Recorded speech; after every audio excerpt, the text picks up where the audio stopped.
بالله من الشيطان اللعين الرجيم. بسم الله الرحمن الرحيم. حسبنا الله ونعم الوكيل، نعم المولى ونعم النصير. رب اشرح لي صدري ويسر لي أمري واحلل عقدة من لساني يفقهوا قولي. الحمد لله رب العالمين، والصلاة والسلام على رسوله الأنام، مولانا ومولى الكونين، إمام القبلتين، جد الحسن والحسين، نبي القاسم محمد وعلى أهل بيته الطيبين الطاهرين المعصومين المظلومين. ولعنة الله على أعدائهم أجمعين من يوم ظلمهم وعداوتهم إلى لقاء يوم الدين. أما بعد، فقد قال الله الحكيم في كتابه الكريم: أعوذ بالله من الشيطان الرجيم. من عمل صالحا من ذكر أو أنثى وهو مؤمن فلنحيينه حياة طيبة. درود پڑھنا.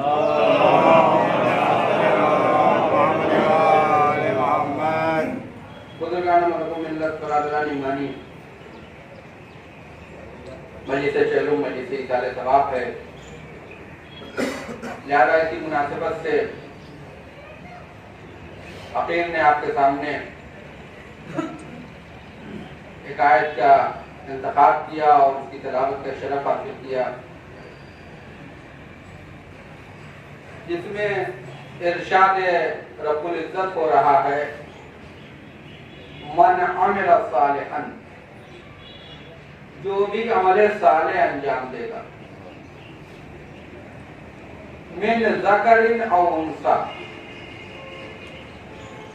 دیکھیں، شریعت میں کچھ چیزیں ایسی ہیں کہ جس میں مرد اور عورت میں فرق کیا گیا. میراث کی بحث آئے گی تو عورت کو آدھا ہے، مرد کو پورا ہے. گواہی کے مسئلے میں بھی مرد کو آدھا ہے، مرد کو پورا، یعنی ایک مرد کی گواہی دو عورتوں کی گواہی کے برابر ہے. لیکن عزیزان گرامی، ان تمام میراث اور اس کے علاوہ اگر آپ گواہی کے علاوہ اور اس طرح کے دوسرے مسائل جہاں پر خواتین کو مرد کے نصف پہ رکھا گیا ہے، آدھے پہ رکھا گیا ہے، لیکن اگر آپ کردار اور اعمال کی منزل میں آئیے تو قرآن مجید نے دونوں کو برابر رکھا ہے. یعنی جب کردار کی باری آئے گی، جب اعمال کی باری آئے گی تو خالق کائنات اس عادل پروردگار نے عورت اور مرد میں کوئی تمیز نہیں رکھی ہے. خالق کائنات نے ارشاد فرمایا: من عمل صالحا، جو بھی عمل صالح انجام دے، من ذکر او انثی، چاہے وہ مرد ہو اور چاہے وہ عورت ہو. یعنی آپ دیکھیے، غور فرمائیے کہ جو سورہ والعصر میں ہم پڑھتے ہیں: والعصر ان الانسان لفی خسر، عصر کی قسم انسان گھاٹے میں ہے، الا الذین آمنوا وعملوا الصالحات. فائدے میں کون ہے؟ کہا جو ایمان لایا اور عمل صالح انجام دیا. یہاں میں بھی اللہ نے کہا کہ وہی انسان کامیاب ہے جو ایمان لائے گا، عمل صالح انجام دے گا.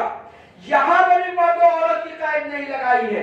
اس آیت میں بھی اللہ ارشاد فرما رہا ہے: من عمل صالحا، جو بھی عمل صالح انجام دے گا، چاہے وہ مرد ہو چاہے وہ عورت ہو، اللہ اس کے عمل کی بنیاد پہ جزا دے گا. اللہ اسے اس کے عمل کی بنیاد پہ دے گا جزا.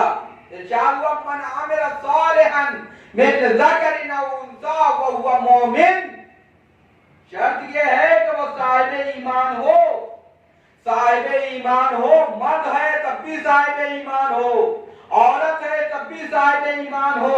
ایمان اور عمل صالح کی بنیاد پر جب اللہ جزا دے گا تو کہا فَلَنُحْيِيَنَّهُ حَيَاةً طَيِّبَةً، میں ان کو طیب و طاہر حیات عطا کروں گا۔ اور یہ تاکید کے ساتھ اللہ کہہ رہا ہے، اس تاکید کے ساتھ ہے، لام لام تاکید اور اس کے بعد نون تاکید ثقیلہ، ارشاد ہو کہ میں اس کو ضرور حیات طیب و طاہر عطا کروں گا۔ یہ وعدہ کرنے والا کون ہے؟ اللہ ہے۔ عزیزان گرامی، اگر آپ دیکھیے ایک مرحومہ کے رسالے ثواب کی مجلس ہے، اگر آپ دیکھیے کہ جہاں تاریخ عالم و عالم میں جہاں مردوں کے کردار ہیں وہیں پہ خواتین کے بھی کردار ہیں، جہاں مردوں کے کردار ہیں خواتین کا کردار اگر آپ برائیوں میں سب سے آگے دیکھیے گا تو نیکیوں میں بھی سب سے آگے نظر آئے گا۔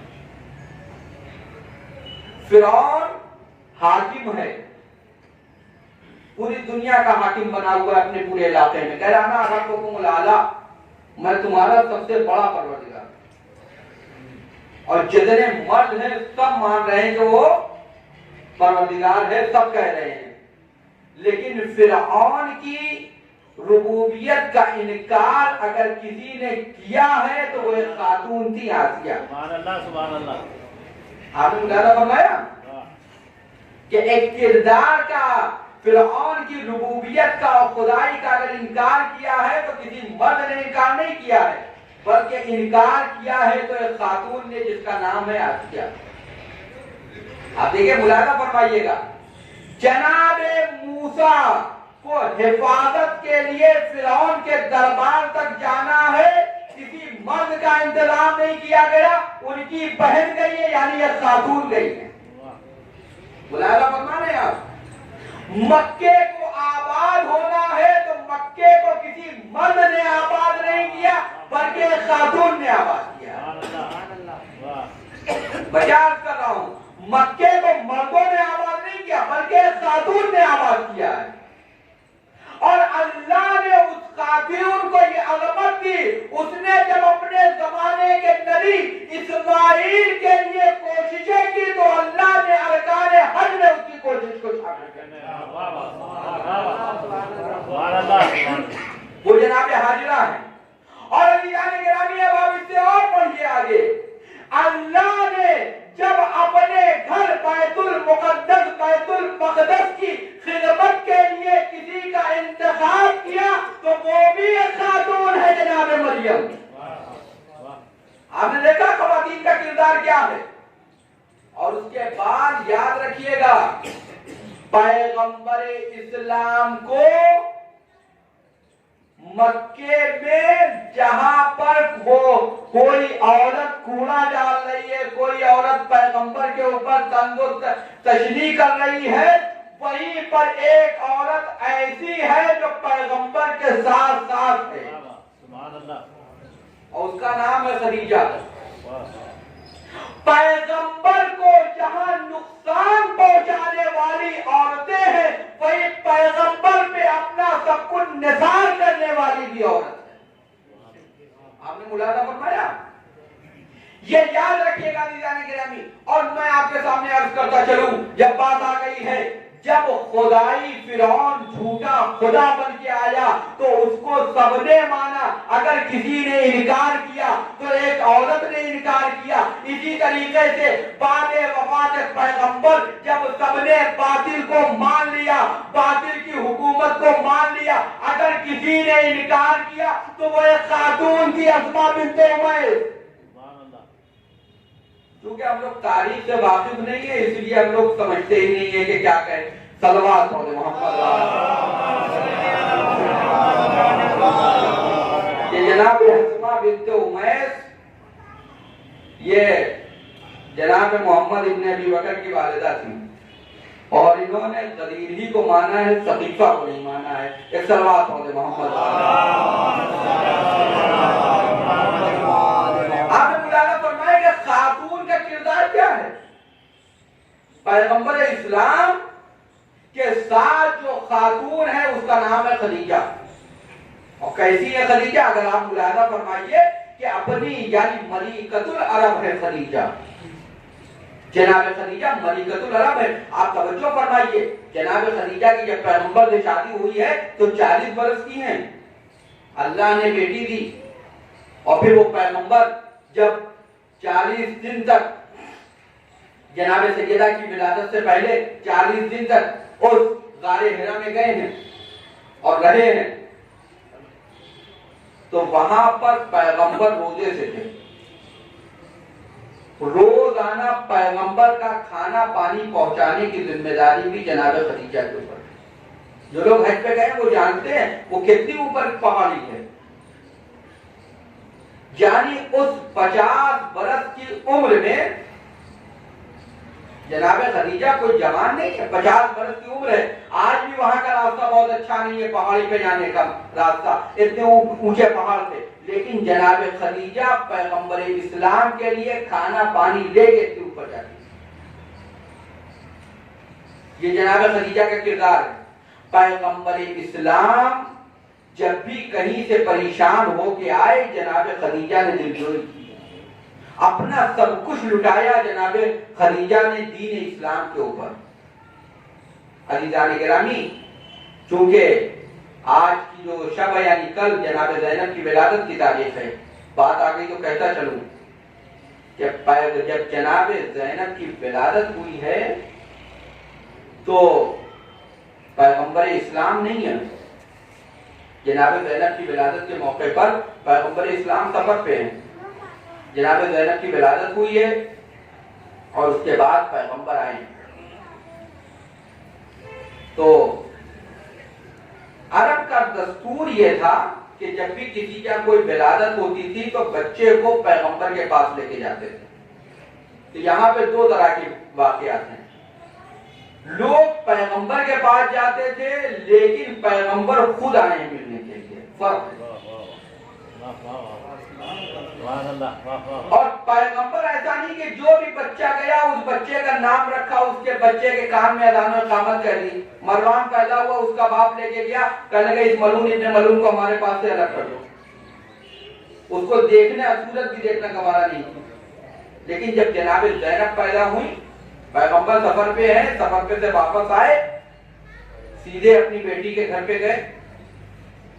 بیٹی کو دیکھا, کہا اس کا کیا نام رکھا ہے؟ جناب سیدہ نے فرمایا کہ بابا میں نے امیر المومنین سے کہا تھا, انہوں نے کہا کہ میں رسول اللہ پہ سب قدر ہی رکھوں گا. جس طرح رسول اللہ نے حسن و حسین کے نام رکھے ویسے ہی رسول اللہ اس بیٹی کا بھی نام رکھیں گے. آپ اہتمام دیکھ رہے ہیں نام. جناب زینب کے چاہنے والے ملاحظہ فرمائیں, نام میں پیغمبر نے کہا کہ جس طرح سے میں نے حسن و حسین کے نام میں اللہ پہ سبقت نہیں کیا ویسے ہی میں اس بیٹی کے نام پہ بھی سبقت نہیں کیا. آئے جبریل امین بعد درود و سلام,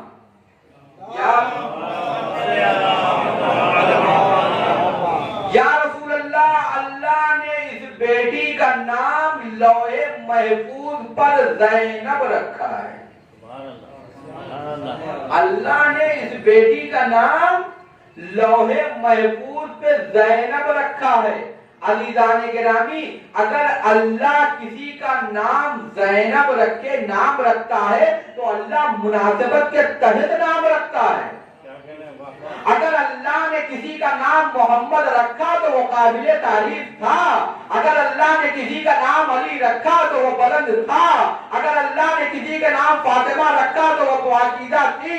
اگر اللہ نے کسی کا نام حسن رکھا تو وہ قابل تعریف ہے. اگر اللہ نے کسی کا نام حسین رکھا تو وہ قابل تعریف ہے. اسی طریقے سے اگر اللہ کسی کا نام زین و ابن زینب رکھ رہا ہے تو زینب اس کی زینت ہے جو کائنات کی ہر اچھائی کی زینت ہے. زینب زینب ملاحظہ فرمائیے گا, زینب زینب زینب کیا کہا کہ یہ اپنے باپ کی زینت ہے. اب آپ ملاحظہ فرمائیے کہ باپ کون ہے؟ کہ علی ابن ابی طالب ہے۔ باپ کس کی زینت ہے؟ کعبے کی زینت علی، عبادت کی زینت علی، توحید کی زینت علی، رسالت کی زینت علی، نبوت کی زینت علی، امامت کی زینت علی، وصایت کی زینت علی، ولایت کی زینت علی، جنت کی زینت علی، حوروں کی زینت علی، زمین کی زینت علی، آسمان کی زینت علی، ہر زینت، خلافت کی زینت علی، امامت کی زینت علی، تمام زینتوں کی زینت کو علی کہتے ہیں۔ اور جب خلیفہ سوم کے وفات کے بعد آئے ہیں لوگ علی کے ہاتھوں پر بیعت کرنے کے لیے، سعدہ بن سوال امیر المومنین کے صحابی کہتے ہیں مولا خلافت نے آپ کو زینت نہیں دی، آپ نے خلافت کو زینت دی ہے۔ مولا خلافت نے آپ کو زینت نہیں دی ہے، آپ نے خلافت کو زینت دی ہے، یعنی تمام زینتوں کی زینت کو علی کہتے ہیں، علی کی زینت کو زینب کہتے ہیں۔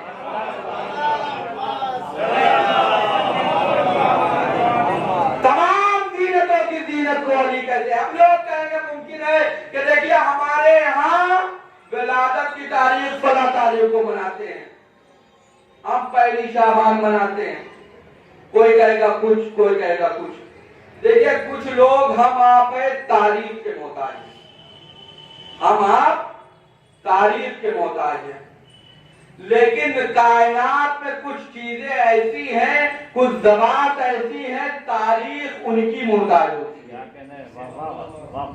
ابھی میں آپ سے پوچھوں کہ اللہ کی تاریخ بتائیے کیا ہے، آپ کہیے گا اللہ کی تاریخ کے چکر میں نہ پڑیے، یہ دیکھیے نظام کائنات چل رہا ہے، یہی تاریخ ہے۔ ہم آپ سے پوچھیں کہ اس سورج کی تاریخ بتائیے، کہا کہ اندھیرے سے دور رہیے، اجالے کی روشنی میں رہیے، یہی سورج کی تاریخ ہے۔ سورج کی تاریخ نہیں ہے، سورج کے ذریعے تاریخ بنتی ہے۔ چاند کی تاریخ پوچھئے، آپ پوچھئے، دیکھئے کچھ تاریخیں، آپ کوئی بھی اسلام کی تاریخ لکھنے بیٹھیے، اسلام کی تاریخ اگر لکھیے گا تو کیا رسول اللہ کے بغیر آپ لکھ سکتے ہیں تاریخ؟ چاہے آپ 17 کو مانیے، چاہے 12 کو مانیے ولادت، کیا رسول اللہ کے بغیر اسلام کی تاریخ مکمل ہو سکتی؟ کیا نہیں مکمل ہوگی؟ تاریخ محتاج ہے پیغمبر کی۔ کیا اسلام کی تاریخ بغیر امیر المومنین کے مکمل ہو سکتی ہے؟ کہا نہیں، اسلام کی تاریخ بغیر امیر المومنین کے مکمل نہیں ہو سکتی ہے۔ کیا اسلام کی تاریخ خدیجہ کے بغیر مکمل ہو سکتی ہے؟ کہا نہیں، بغیر خدیجہ کے ذریعے نہیں مکمل ہو سکتی ہے۔ اسی طریقے سے اگر کائنات کی، انسانیت کی تاریخ لکھی جائے گی تو کیا انسانیت کی تاریخ کربلا کے بغیر مکمل ہو سکتی ہے کہ نہیں ہو سکتی ہے؟ کربلا کے بغیر مکمل نہیں ہو سکتی، کائنات کی تاریخ کربلا کے بغیر نہیں مکمل ہو سکتی، انسانیت کی تاریخ بغیر کربلا کے ذریعے مکمل نہیں ہو سکتی۔ کربلا کے بعد جتنے بھی انقلابات آئے ہیں، سب نے یہ کہا، چاہے وہ ہندو ہو، چاہے مسلمان ہو، چاہے وہ اسلام کا کلمہ پڑھتا ہو، چاہے وہ رسول اللہ کو مانتا ہو، چاہے وہ اللہ کو مانتا ہو یا نہ مانتا ہو، لیکن جو بھی انقلاب لایا، جس نے بھی کوئی تحریک چلائی، اس نے امام حسین کو اپنا پیشوا مانا۔ یعنی کربلا کی تاریخ اسلام کی تاریخ نہیں ہے، انسانیت کی تاریخ ہے، انقلابات کی تاریخ ہے، تحریکوں کی تاریخ ہے۔ اور آپ بتائیے کہ اگر کربلا کی تاریخ کے بغیر، کربلا کے بغیر انسانیت کی تاریخ مکمل نہیں ہو سکتی ہے تو یہ بتائیے کیا زینب کے بغیر کربلا کی تاریخ مکمل ہو پائے گی؟ کیا زینب کے بغیر کربلا کی تاریخ، یعنی 12 اماموں کی تاریخ ایک طرف ہے، 14 معصومین کی تاریخ ایک طرف ہے، لیکن یہ خاتون اس طرح سے ابھر کے سامنے آئی ہے، چمک کر سامنے آئی ہے کہ ان کی تاریخ ان تمام تاریخوں کا تکملہ بن گئی۔ اگر زینب کی تاریخ نہیں ہوتی، زینب کی قربانیاں نہ ہوتی تو شاید نہ امامت بچتی، شاید نہ نبوت بچتی، نہ اسلام بچتا۔ آپ ملاحظہ فرمائیے، ایک سلوات پڑھیں محمد۔ والدان گرامی، جناب زینب پیدا ہوئی، پیغمبر نے فرمایا کہ اس بیٹی کا نام لوح محفوظ پر اللہ نے زینب رکھا ہے۔ پھر یہیں پہ پیغمبر خاموش نہیں ہو گئے، اس کے بعد فرماتے ہیں کہ میری اس بیٹی کا احترام کرنا۔ پیغمبر نے احترام زینب حکم پیغمبر ہے، اور اس پیغمبر نے حکم دیا ہے احترام زینب کا جو بولتا ہی نہیں مگر یہ کہ مرضی ہے پروردگار سے۔ احترام کا، میری اس بیٹی کا احترام کرنا،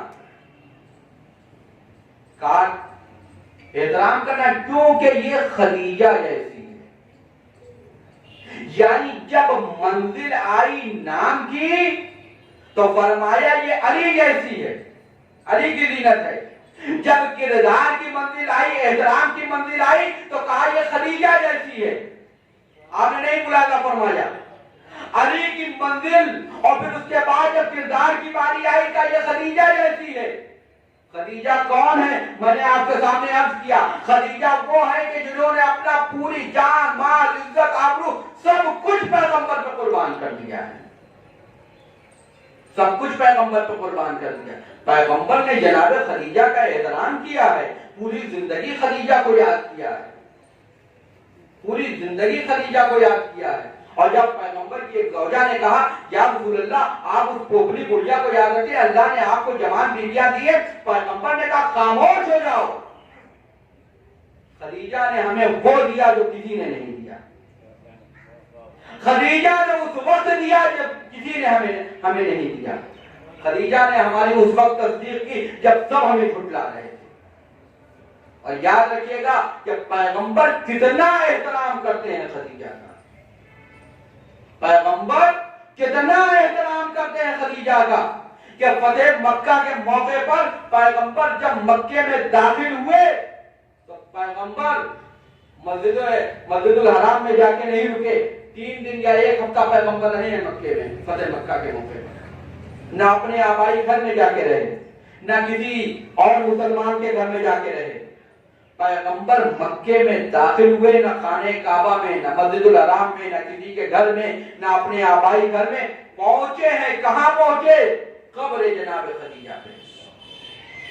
کہا کہ شامیانہ لگایا جائے، شامیانہ لگایا گیا، خیمہ نصب کیا گیا۔ پیغمبر جتنے دن بھی مکے میں رہے ہیں مزار خدیجہ کے مجاور بن کے رہے ہیں۔ یعنی پیغمبر یہ بتانا چاہتے ہیں خدیجہ جب اس مکے میں سب ہمارے دشمن تھے، کوئی ہمیں نہیں پوچھ رہا تھا، اس وقت تم ہمیں نہیں بھولی تھی، آج میں فاتح بن کے مکے میں آیا ہوں تو میں تمہیں نہیں بھولا، آج میں تمہیں نہیں بھولا ہوں۔ پیغمبر فرماتے میری اس بیٹی کا احترام کرنا یہ خدیجہ جیسی ہے، یعنی پیغمبر بتانا چاہتے ہیں میرے بعد جب کربلا میں مکے جیسا ماحول پیدا ہو جائے تو یاد رکھنا کہ حسین کے لیے، میرے نواسے کے لیے خدیجہ بھی یہی بیٹی ہوگی، علی بھی یہی بیٹی ہوگی، خدیجہ بھی یہی ہوگی، علی بھی یہی ہوگی۔ عزیزان گرامی، بات آگئی جناب زینب کبریٰ کی کہ وہ بی بی جن کی عظمت، جن کی رفعت تک کسی کی کوئی رسائی نہیں، پیغمبر نے فرمایا کہ میری یہ بیٹی اس کا احترام کرنا۔ اور پھر تیسری بات جو کہی پیغمبر نے ولادت کے موقع پر، پیغمبر نے گریہ فرما کے کہا کہ جو بھی ہماری اس بیٹی کے اوپر گریہ کرے گا اس نے گویا حسن و حسین کے اوپر گریہ کیا، جس نے بھی زینب کے اوپر گریہ کیا اس نے حسن و حسین کے اوپر گریہ کیا۔ ملاحظہ فرمائیے گا کہ یہ جناب زینب کی عظمت ہے، جناب زینب کی فضیلت ہے کہ پیغمبر اسلام جناب زینب کی عظمت و فضیلت کو بیان فرما رہے ہیں کہ زینب کون ہے۔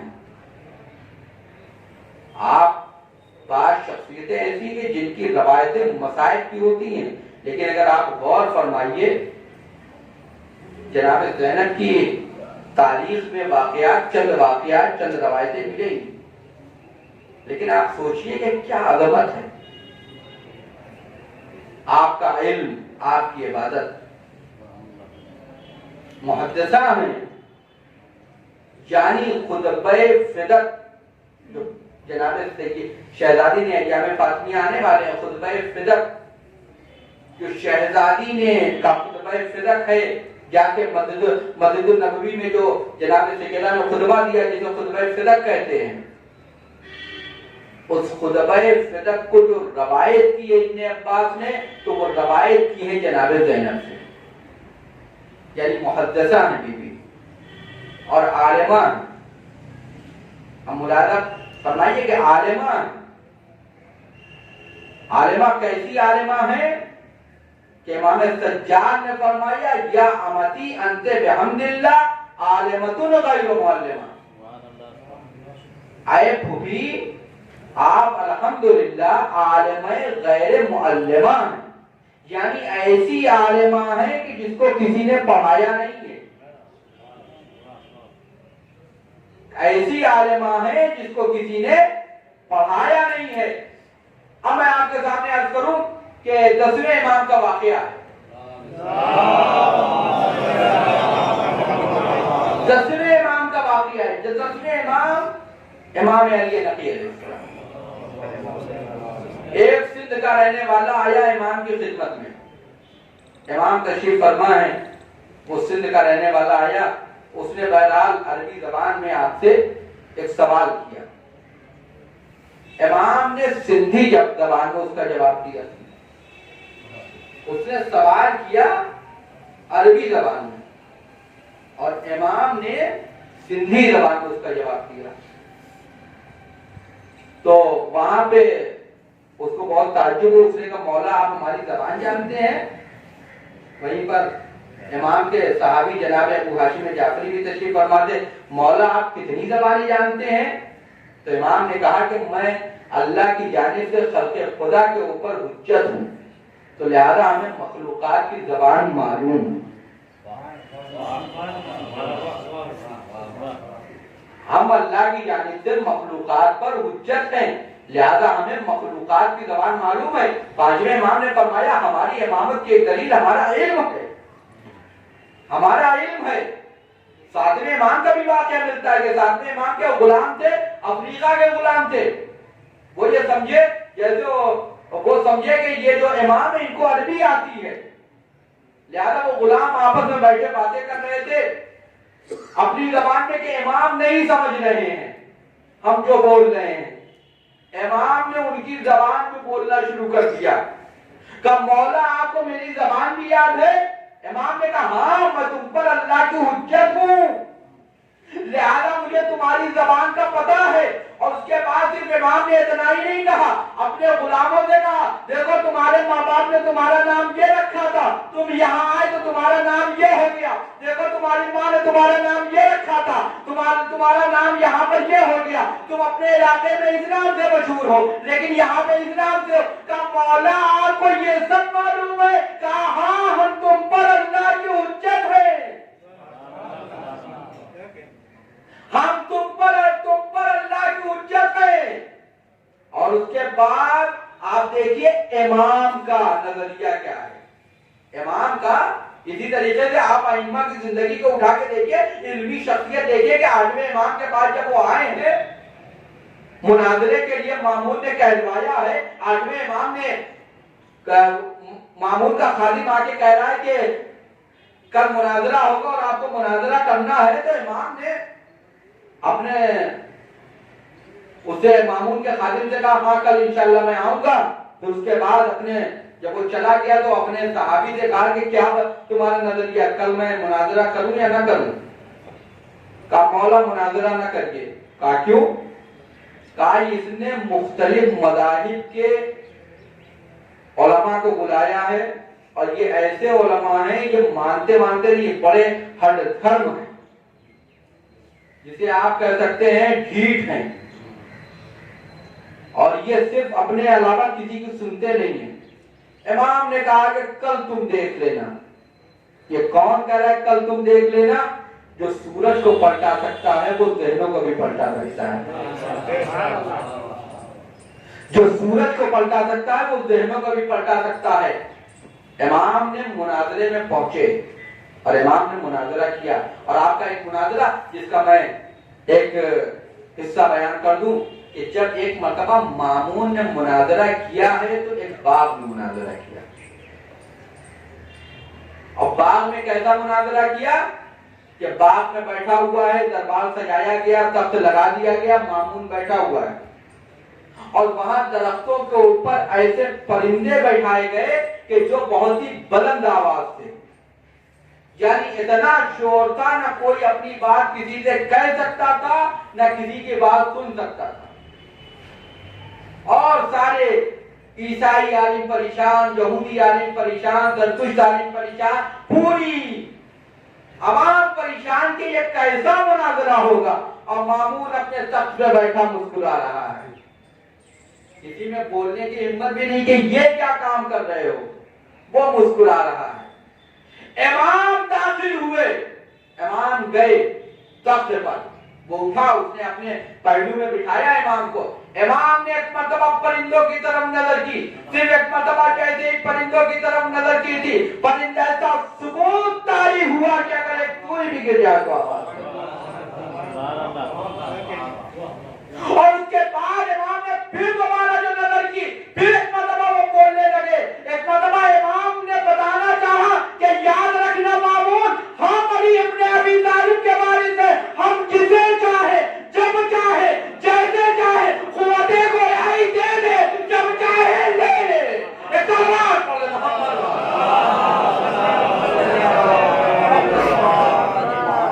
ہم جب چاہے، جیسے چاہے قوت گویائی لے لیں، اور جب چاہے واپس لے لیں۔ امام مناظرہ کر رہے ہیں، عیسائی ماننے کو تیار نہیں ہے، عیسائی ماننے کو تیار نہیں ہے۔ مرتبہ امام کہتے ہیں کہ تم حضرت عیسیٰ کی بات کرتے ہو، کہا ہاں، حضرت عیسیٰ، وہ کہہ رہا کہ حضرت عیسیٰ خدا، خدا کے بیٹے، خدا، عیسائیوں کا عقیدہ ہے کہ خدا کے بیٹے اور خدا۔ امام نے کہا کہ دیکھو عیسیٰ تھے تو بہت صحیح، لیکن وہ عبادت بہت کم کرتے تھے۔ ملاحظہ فرمائیے گا، 8ویں امام نے کہا عیسیٰ تھے تو مومن، لیکن وہ عبادت بہت کم کرتے تھے۔ وہ کہنے لگا کہ آپ کیسی باتیں کرتے ہیں کہ وہ اپنے زمین پہ سوتے تھے، پتھر کو تکیہ بناتے تھے، ہر وقت ان کو ان کا بہت مشہور ہے، وہ دنوں میں روزہ رکھتے تھے، رات رات بھر عبادت کرتے تھے، آپ کہہ رہے ہیں کہ وہ عبادت بہت کم کرتے تھے۔ امام نے کہا بس یہی بتا دے، جب وہ عبادت کرتے تھے تو پھر وہ کس کی عبادت کرتے تھے؟ جب وہ عبادت کرتے تھے تو کس کی عبادت کرتے تھے؟ مامون کے دربار میں ایک عیسائی آیا اور ایک مرتبہ کہنے لگا کہ سنیے تمہارے نبی کا قول ہے۔ کہا کیا قول ہے؟ مامون سے کہا تمہارے نبی کا قول ہے۔ کہا کیا قول ہے؟ کہا کہ تمہارے نبی کا قول ہے کہ اگر کسی بات کا یقین ہو جائے تو پھر شک کو چھوڑ دیا جاتا ہے۔ کسی بات کا یقین ہو، لا تنقضوا الیقین بالشک، جیسے آپ اپنے گھر سے نکلے وضو کر کے کہ اگر مجلس کے بعد ہم نماز پڑھ لیں گے، لیکن آپ چلے گھر سے لیٹ، تو اب اس کے بعد مجلس ہی ہو رہی ہے نماز کے وقت میں، تو آپ یہ ہے کہ گھر سے وضو کر کے نکلے ہیں، اب اس بات کا یقین ہے، مجلس کے بعد آپ کو شک ہو رہا ہے کہ وضو ہے یا ہم مجلس اتنی سونے والی تھی کہ ہم نے ایک دو جھپکی مار دی ہے، نیند آ گئی تھی، تو چونکہ آپ کو اپنی نیند کے اوپر شک ہے، وضو کرنے پہ یقین ہے، تو شریعت کا حکم یہ ہے کہ آپ کا وضو باقی ہے، آپ نماز پڑھ لیجیے۔ ملاحظہ فرما رہے ہیں لا تنقضوا الیقین بالشک، کہا کہ تمہارے نبی نے یہ کہا ہے کہ، لیکن اس میں یہ ہوتا ہے کہ یقین ہو پہلے والے عمل پہ اور شک جو ہو وہ بعد والے عمل کے اوپر ہو، اور لیکن موضوع ایک ہونا چاہیے، یعنی وضو۔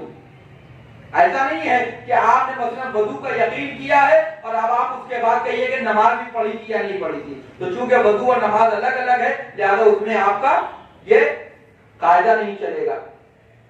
وہ آیا، اس نے کہا تمہارے نبی نے فرمایا لا تنقضوا الیقین بالشک، کیا کیا جائے؟ سب پریشان، درباری علماء پریشان، کیا جواب دیں؟ مامون پریشان، کہا کہ تمہارے نبی نے یہ بات کہی ہے تو اب یہ بتاؤ کہ ہمارے جناب عیسیٰ کو تم بھی مانتے ہو اور ہم بھی مانتے ہیں، لیکن تمہارے نبی کو تم لوگ تو مانتے ہو لیکن ہم نہیں مانتے ہیں، تو تمہارے نبی کے سلسلے میں شک ہے، ہمارے عیسیٰ کے سلسلے میں یقین ہے، لہذا عیسیٰ کو مان لو اور اپنے نبی کو چھوڑ دو۔ عیسیٰ کے سلسلے میں یقین ہے، تم بھی یقین رکھتے ہو عیسیٰ کے اوپر، ہم بھی یقین رکھتے ہیں عیسیٰ کے اوپر، لیکن تمہارے نبی کے سلسلے میں شک ہے، لہذا شک کو یعنی اپنے نبی کو چھوڑو اور عیسیٰ کو مان لو جن پہ تمہارا بھی یقین ہے، ہم پہ ہمارا بھی یقین ہے۔ سارے دربار والے پریشان کے کیا جواب دیں؟ امام رضا کو بلایا گیا، امام نے کہا کیا کہا تم نے؟ کہا کہ عیسیٰ کو ہم بھی مانتے ہیں، تم بھی مانتے ہیں، تم بھی مانتے ہو، آپ بھی مانتے ہیں، عیسیٰ کو مانیے اور نہ اپنے نبی کو چھوڑ دیجئے، ان کے بارے میں ہمیں شک ہے۔ لیکن مرتبہ امام رضا فرماتے ہیں کہ یہ بتاؤ تم کس عیسیٰ کی بات کر رہے ہو؟ تم کس عیسیٰ کی بات کر رہے ہو؟ تم کس عیسیٰ کو مانتے ہو؟ ہم کس عیسیٰ کو مانتے ہیں؟ تم اس عیسیٰ کو مانتے ہو جو خود اللہ تھا، ہم اس عیسیٰ کو مانتے ہیں جو اللہ کا بندہ تھا۔ یہاں بندے و خدا کا موضوع ہے، الگ الگ موضوع ہے، لہذا یہاں پہ یہ قاعدہ نہیں چلے گا۔ جیسے ہی امام نے یہ بات کہی ویسے ہی وہ چلا گیا۔ تو آپ نے ملاحظہ فرمایا کہ امامت کی دلیل ایک علم ہے، معصومین علیہ السلام۔ خیر وہ 10ویں امام کے پاس سے ابو ہاشم جعفری کہنے لگے جب وہ چلا گیا سندھی زبان کا، مولا یہ علم آپ کو اتنا علم آتا ہے، تمام مخلوقات کا علم آتا ہے۔ توجہ چاہتا ہوں مدیران گرامی، جناب زینب کے علم کے سلسلے میں ملاحظہ فرمائیے گا کہ کہا آپ کو اتنا علم آتا ہے، تمام مخلوقات کا علم آتا ہے۔ وہیں پر ایک کنکری پڑی ہوئی تھی، امام نے کہا اے ابو ہاشم یہ کنکری اٹھانا۔ ابو ہاشم نے کنکری اٹھائی، امام نے اپنا ہلکا سا لعاب دہن اس پہ گرایا اور کہا ابو ہاشم جسے چوس لو۔ ابو ہاشم نے جیسے ہی اپنے منہ میں وہ کنکری رکھی ہے تو لعاب دہن امامت کا اثر یہ ہوا کہ وہ 70 زبانوں کے مالک ہو گئے۔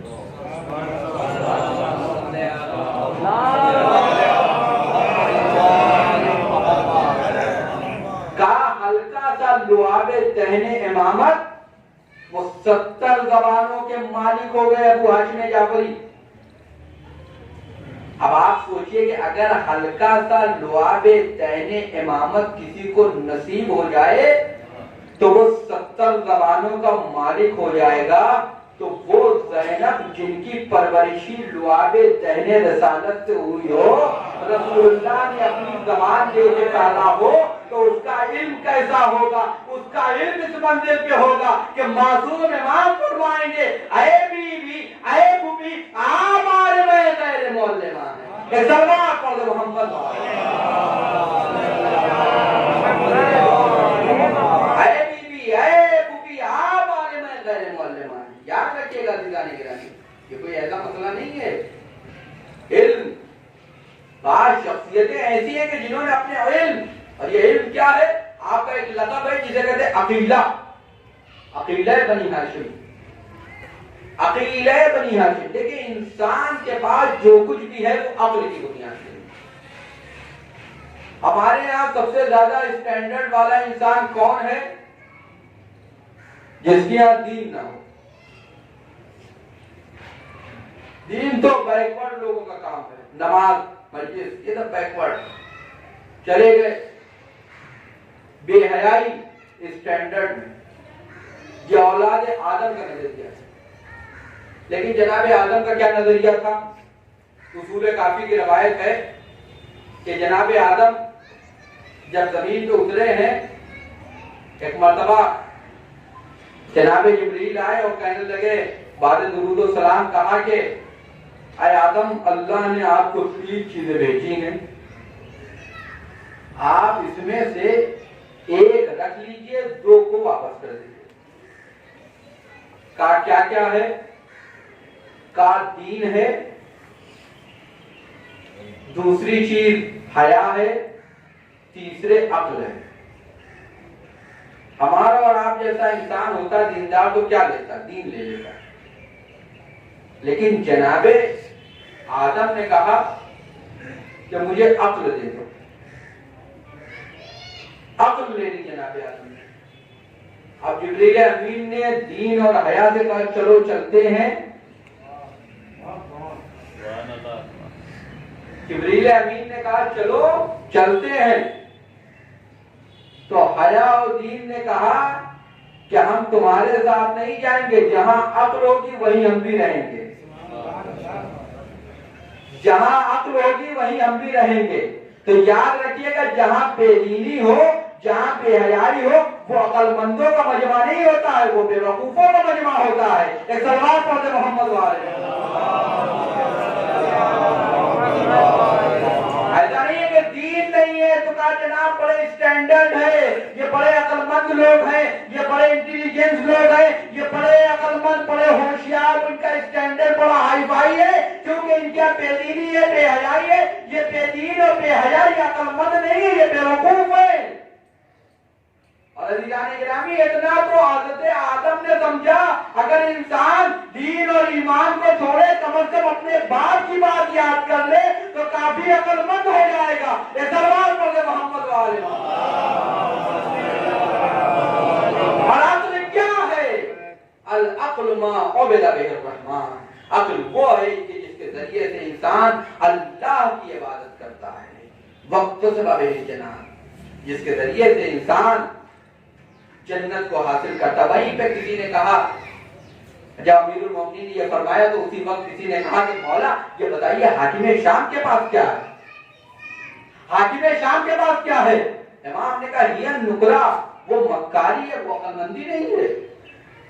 عقل کا کیا تقاضا ہے؟ عقل کا تقاضا یہ ہے کہ انسان اللہ کی عبادت کرے.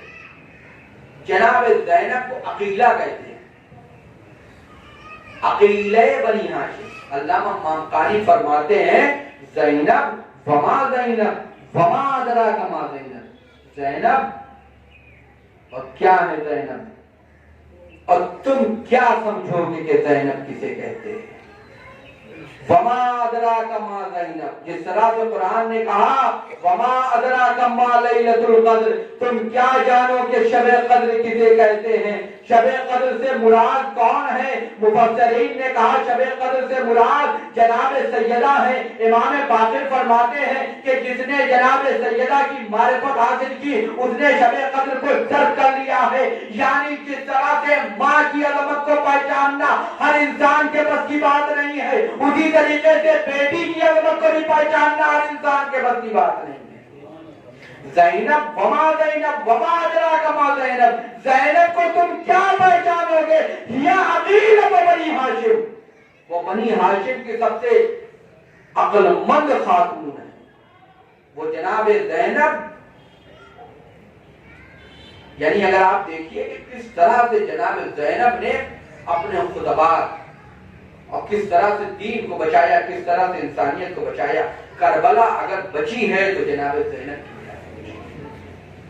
کربلا سے جو کچھ بھی حاصل ہوا اور جو کچھ بھی کربلا کے ذریعے سے انسان کو ملا وہ جناب زینب کی وجہ سے ملا.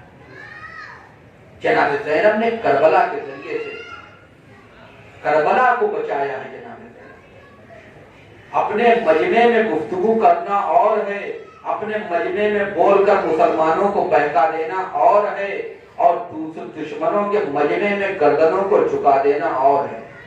اور ان کی گردنیں جھکا دی زینب نے جنہوں نے شہدائے کربلا کو شہید کیا تھا.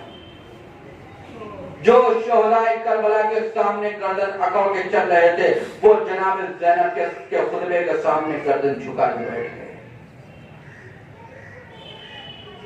زینب نے دین کو بچایا ہے، دین کو نہیں کربلا کو بچایا. کربلا کو کیا کہتے ہیں کہ دین کیا ہے، اسلام کیا ہے؟ کہ رسول اللہ لائے تھے، حسین نے بچایا ہے. اس اسلام کو کس نے بچایا؟ کربلا نے بچایا ہے. کربلا کو برپا کیا تھا حسین نے، کربلا کو بچایا زینب نے. یہ فہم و فراست ہے جناب زینب. جناب زینب اگر نہ ہوتی ایک خاتون کی مجلس ہے، مجلس ترہیم ہے. یہ خواتین کا کردار ہے اسلام میں کہ اسلام نے کیا عظمت دی ہے خواتین کو، اور ایسی نمونہ خواتین پیش کی ہے اسلام نے۔ جناب زینب، ہاں عزیزوں، جناب زینب عابدہ، کہ وہی جو العقل ما عبد به الرحمن، عقل مند وہی ہے جو اللہ کی عبادت کرتا ہے، یعنی اللہ کی بندگی عقل مندوں کی علامت ہے۔ امام حسین نے آخر وقت یہ کہا جب رخصت ہو رہے ہیں، فرما رہے ہیں یا اختہ لا تنسینی فی صلاۃ اللیل، اے میری بہن زینب مجھے نماز شب میں فراموش نہ کرنا، اے میری بہن مجھے نماز شب میں فراموش نہ کرنا، کیونکہ حسین کو معلوم یہ ہے کہ زینب ایسی عابدہ ہے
مجھے نماز شب میں فراموش نہ کرنا، یعنی امام حسین کو اس بات کا یقین ہے کہ زینب شام غریبہ میں بھی نماز شب کو ترک نہیں کرے گی۔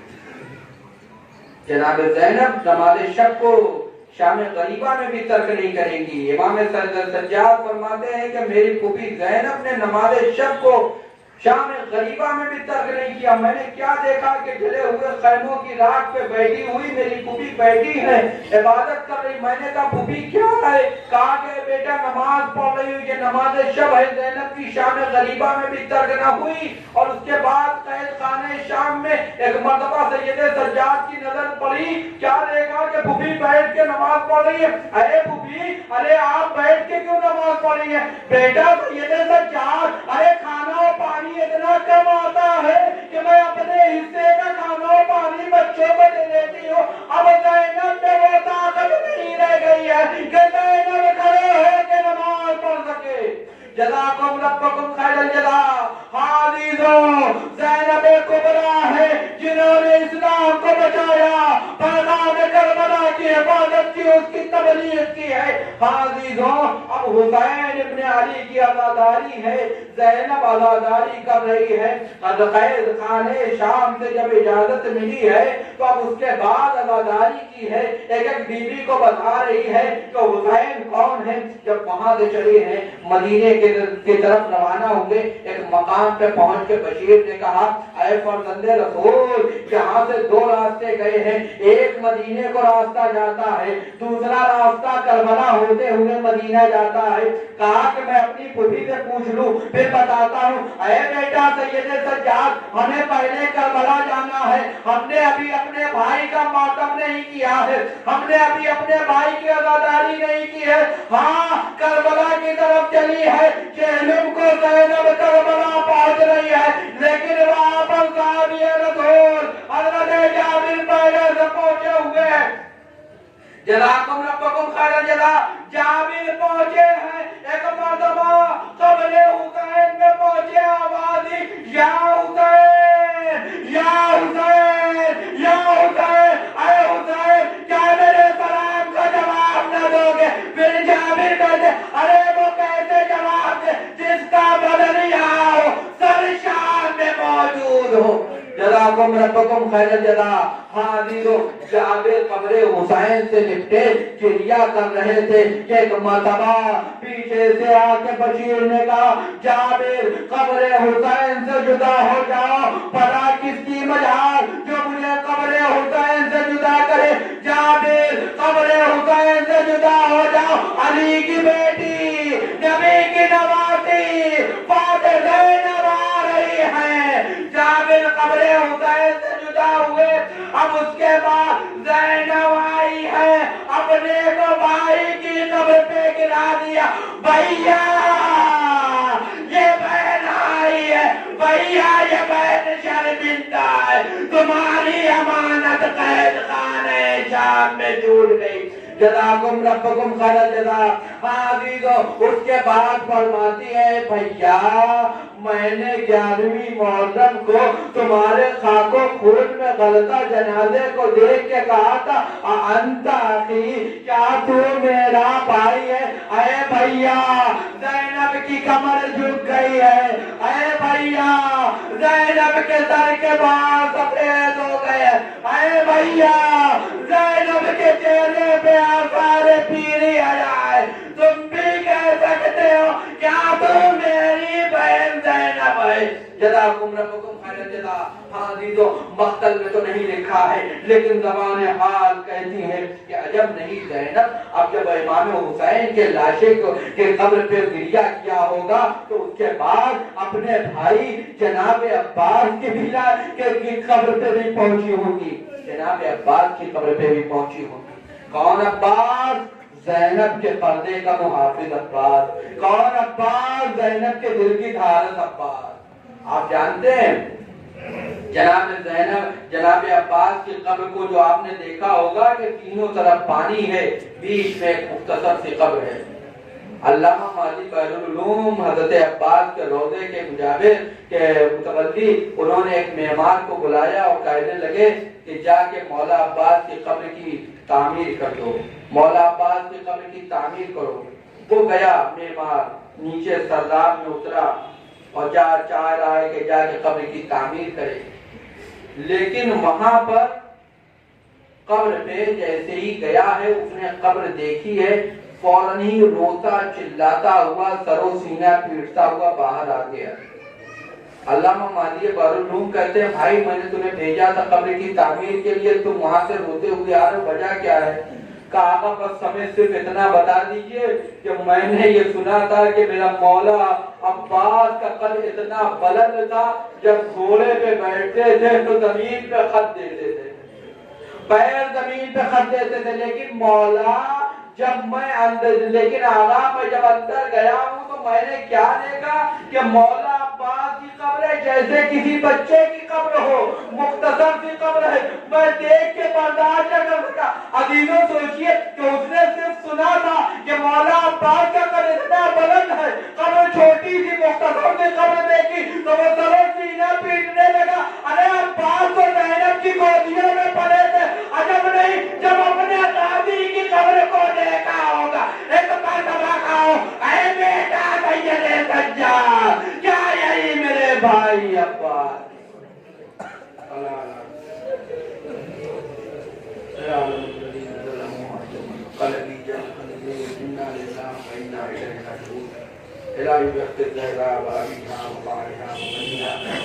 معبود